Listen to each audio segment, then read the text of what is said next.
یہ گزرے زمانے کی بات ہے جب بادشاہ اور راجا ہوا کرتے تھے۔ ایک راجا تھا جس کی صرف ایک ٹانگ تھی اور ایک آنکھ تھی، لیکن اس کی حکومت میں تمام رعایا خوشحال تھی کیونکہ راجا نہایت ذہین اور سخت مزاج تھا۔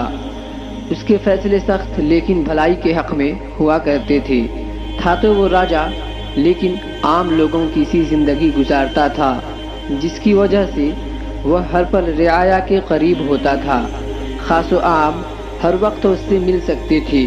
وہ ضرورت مندوں کی سننے اور ان کی مدد کرنے کے لیے ہر وقت تیار رہتا تھا۔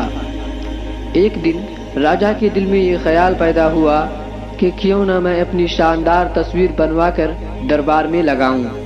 راجا نے اپنا خیال اپنے وزیروں اور مشیروں سے بیان کیا تو تمام وزیر اور مشیروں نے بھی ہاں میں ہاں ملائی اور کہا ہاں ہاں راجا صاحب، آپ کی شاندار تصویر دربار میں لگنی چاہیے۔ پھر کیا تھا، ملک و بیرون ممالک سے چترکار کو راجا کی تصویر بنانے کے لیے آمنترت کیا گیا۔ دنیا کے کونے کونے سے بڑے بڑے نامور چترکار راجا کا نام سن کر بڑے انعام اور اکرام کی لالچ میں راجدھانی پہنچنے لگے۔ راجا نے بھرے دربار میں چترکاروں کے سامنے ایک پیر پر کھڑے ہو کر اعلان کیا کہ تمام چترکاروں کی تصویر میں جس کی تصویر سب سے اچھی ہوگی اس کی تصویر کو راج محل کے اسی دربار میں لگایا جائے گا اور اس چترکار کو انعام و اکرام سے نوازا جائے گا اور اسے اسی حکومت میں جاگیر و عہدہ عطا کیا جائے گا اور وہ راج درباری چترکار کہلائے گا۔ تمام چترکار حضرات راجا کا اعلان سن کر سوچنے لگے کہ راجا تو پہلے سے ہی ایک ٹانگ سے لنگڑا ہے، اس کے چہرے پر ایک آنکھ بھی نہیں ہے، پھر اس ادھورے راجا کی خوبصورت تصویر کیسے بنائی جا سکتی ہے؟ ایک اندھے لنگڑے راجا کی خوبصورت تصویر بنانا ناممکن ہے۔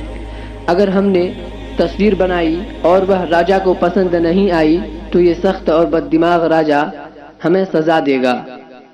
یہ سوچ کر دربار سے چترکار اٹھ کر جانے لگے۔ تھوڑی دیر کے بعد وہاں صرف ایک چترکار رہ گیا۔ وہ اپنی جگہ سے اٹھ کر راجا کے سامنے جا کر کھڑا ہو گیا اور راجا کو سر سے پیر تک دیکھنے کے بعد مسکرایا اور بولا، مہاراج، میں آپ کی شاندار تصویر بناؤں گا جو آپ کو بے حد پسند آئے گی اور اس عالی شان دربار کے دیوار کی زینت بنے گی۔ مہاراج، میرے رہنے کھانے پینے کا انتظام کروا دیں اور ایک بڑا سا کمرہ مجھے دے دیں جہاں میں مہاراج کی تصویر بنانے کی کوشش اطمینان سے کر سکوں۔ راجا چترکار کی بات سن کر اور اس کا حوصلہ دیکھ کر بہت خوش ہوا۔ حکم جاری کر دیا کہ چترکار کے محل میں ٹھہرنے کا انتظام کیا جائے اور ایک بڑا سا کمرہ چترکار کو دیا جائے۔ راجا کے حکم کے مطابق چترکار کو ایک بڑا سا کمرہ دے دیا گیا اور اس کے محل میں ٹھہرنے اور کھانے پینے کا انتظام کر دیا گیا۔ چترکار دن رات محنت سے راجا کی تصویر بنانے میں مصروف ہو گیا۔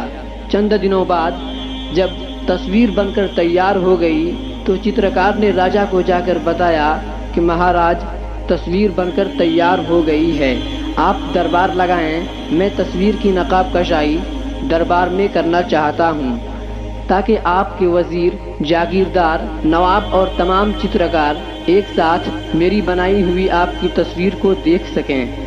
راجا کے حکم سے دربار لگایا گیا۔ دربار کھچا کھچ بھرا ہوا تھا۔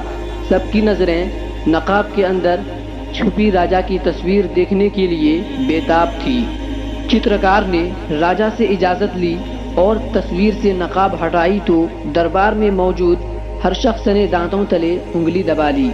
تمام چترکار بھی حیرت سے کھڑے ہو کر تصویر کو دیکھنے لگے اور دل ہی دل میں چترکار کے فن کو داد دینے لگے۔ راجا بھی اپنی خوبصورت اور عالیشان تصویر کو دیکھ کر باغ باغ ہو گیا۔ راجا نے آگے بڑھ کر چترکار کو گلے سے لگا لیا۔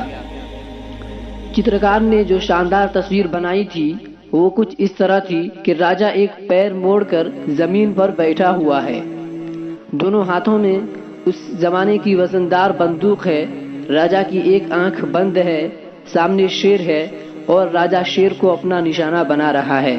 راجا یہ دیکھ کر بہت خوش ہوا کہ چترکار نے کس خوبصورتی سے اس کے تمام عیبوں کو ہنر میں بدل کر شاندار تصویر بنائی ہے۔ راجا نے وعدے کے مطابق چترکار کو انعام و اکرام کے علاوہ جاگیر بھی عطا کی اور اسے دربار میں اعلیٰ مقام بھی عطا کیا۔